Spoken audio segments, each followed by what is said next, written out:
Hi there.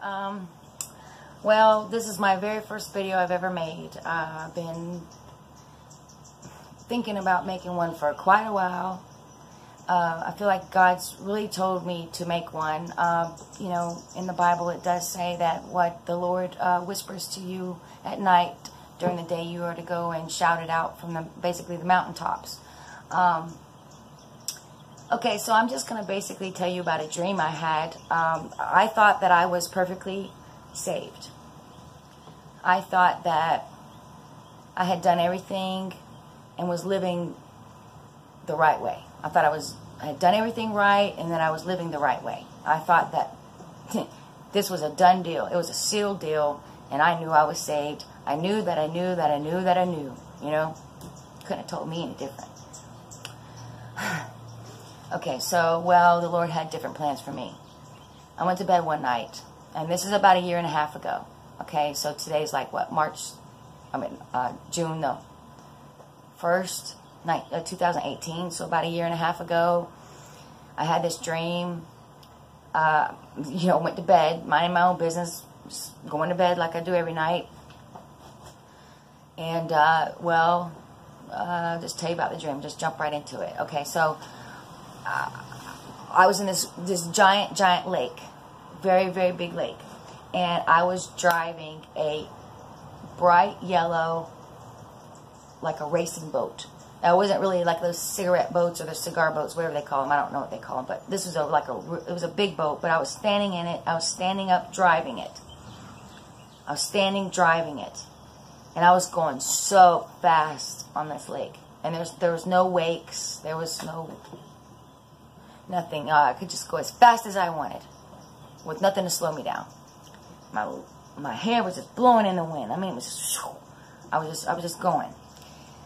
Well, now I am the one driving the boat, and in my dream, I'm like watching myself in this dream. I don't know. I had explained it to you. Okay, it's like the boat's in the lake down here. I could see myself. I was up here, and I could just see myself driving this boat. I could actually watch what was going on. I watched myself driving this boat, my hair flying in the wind, but there was somebody standing right beside me. Somebody was standing right beside me. And I couldn't see their face. Their face was just shiny. It was bright and shiny, so I could not see their face. What they were wearing was a white gown or robe. I just call it like a gown type thing. I don't know. It's all white. But the face of this person I could not see. Like I said, it was all bright and shiny. Okay, so, like I said, I'm driving the boat as fast as I can. I am just going about my business. I'm having a great time. I just know I'm loving this, right? And here's this person standing beside me, and they keep reaching over. Every once in a while, they'll reach over, and they'll just very gently touch my boat. I mean, my steering wheel. Just like very gently just reach over and try to touch my steering wheel. Literally not trying to grab it out of my hands or take control or anything like that. It was nothing like that. It was a very gentle reaching over and touching my steering wheel. Every time that person did that, I said, "Stop it. What are you doing? This is my boat. This is my boat. I know how to drive my boat, and I want it to go fast, and I know how to drive it." But this person kept every once in a while, very gently, so softly, reaching over to grab, you know, to touch my steering wheel. And every time, like I said, just smack them off, smack them off. No, no, no. Okay, well, so this happened about 4 times. All of a sudden, and I do mean all of a sudden. Okay, I'm going to try to explain it the best way I can. All of a sudden, in this giant lake, all of a sudden there was like this concrete, it's kind of like a wall. Okay, you know, like on an overpass, you've got your dirt built up here and your dirt built here, and then you got your bridge here. And then underneath this dirt that's built, they've got this concrete. It's all built up here to keep the land from sliding down so it can hold up the bridge. All of a sudden, this concrete wall thing, or whatever you want to call it, was right there in the middle of the lake.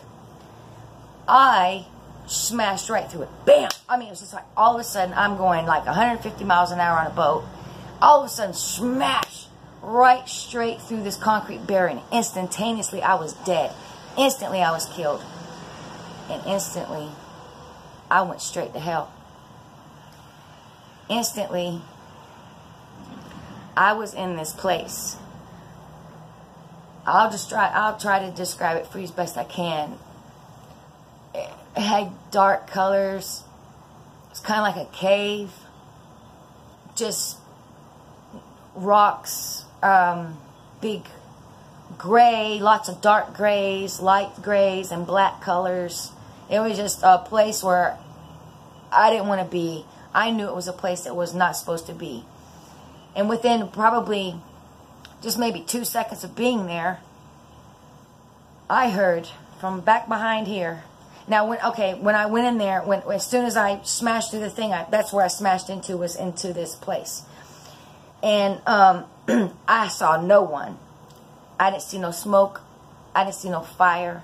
I didn't see anything like that. Okay? All I saw was this dark gray cave surrounding me.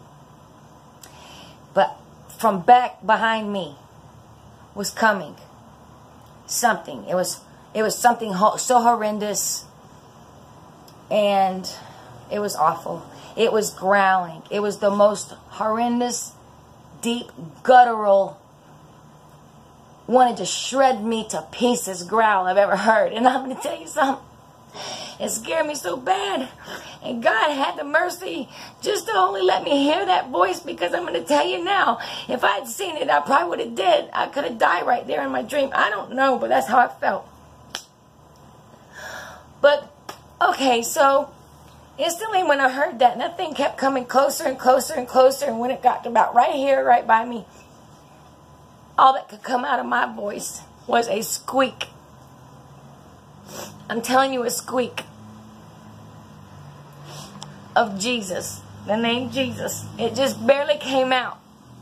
Like, Jesus. That's all that would come out. And instantly, I tell you, instantly, I was taken out of there. And instantly, I woke up. Instantly, from coming out, I came out, and instantly, I was awake. And instantly, I remembered my dream. And instantly, I had the revelation. God revealed the meaning of everything to me. It's a pretty straightforward dream, right? So it's not too hard to understand, right, guys? Everybody understands, I'm sure, right now, before I even explain to you. So, the man standing in the boat, that was Jesus. And what do you think he was doing every time he went over to go touch my steering wheel? That boat represented my life that I was in control of, that I didn't want to let him take control of.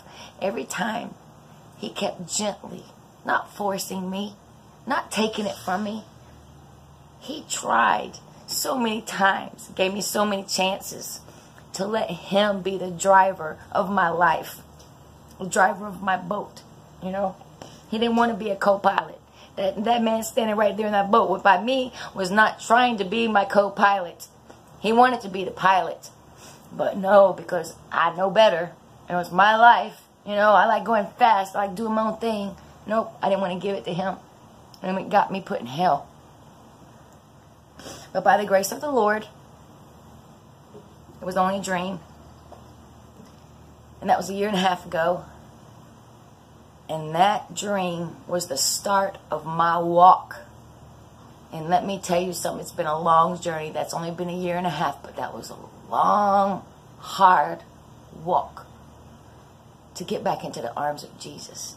And it don't just take one day, guys. I don't care what anybody says. It takes a, you know, to make you walk a straight path, and to walk in it every day. It's a journey, man. It's a journey, guys. It's not something that can just, you know, it's walking, it's falling down, and it's getting back up again. The Bible doesn't it say, although the righteous may fall 7 times, but they'll still get up. I'm going to keep getting up. I'm going to keep on walking. Okay, so the point of me giving you this video is because, like I said at the beginning, I thought that my life was fine. I had always been reading the Bible, praying, you know, doing this. But while I was doing those things, I was living my own life. I wasn't taking into consideration what God wanted me to do, what was right, what was wrong, what, you know. I just thought, oh, you do you, and if you're happy, it's fine. No, that's what the world wants you to believe. And I'm going to tell you something. That thinking will get you straight to hell. I'm going to tell you something. God gave us commandments to live by for a reason. For a reason. Those things are supposed to help us get through our walk in life the way God wants us to, not the way we want to. But I just thought I'd, put this video out there so maybe it could just help one person, please. Just one person. I hope it can help. And just please, if you don't know Jesus, if you're kind of like wondering, oh, is he real? Is he this or that? All I can do is call out to him. Call out to him. He'll answer you. He's right there. God wishes none should perish. None. Why you think he gave me the dream? I didn't ask for the dream. I was living my life every day just like I had always been. Thought it was fine. And then what happened? Well, he showed me where I was going to end up if I kept on thinking that way, kept living that way. So anyway, I know Jesus is coming back soon. I'll be probably making some more videos because I have got a story of my life. I'm going to tell you. Oh my gosh. From very young, being attacked by Satan himself, I'm telling you now, the things in my life that I have put myself through, I self-inflicted my own wounds. I'm not talking about physically, I'm talking about spiritually. And it gave me so many problems in my life, but I'm going to try to break them down into like each short story, like a short clip, so that the videos aren't long or something like that. So hopefully maybe some people can maybe learn from my, I won't call them mistakes, because they weren't mistakes. They were intended choices. They were choices. They weren't mistakes. All right, but just so that you know, Jesus loves you all. He wants none to perish. He died on the cross for you. He is alive. He is living. He just wants so much to come into your life and just fill you up. He wants to fill you up with every bit of his goodness that he has, if you'll just let him. So thanks for watching, and I hope to come back again soon. Thank you.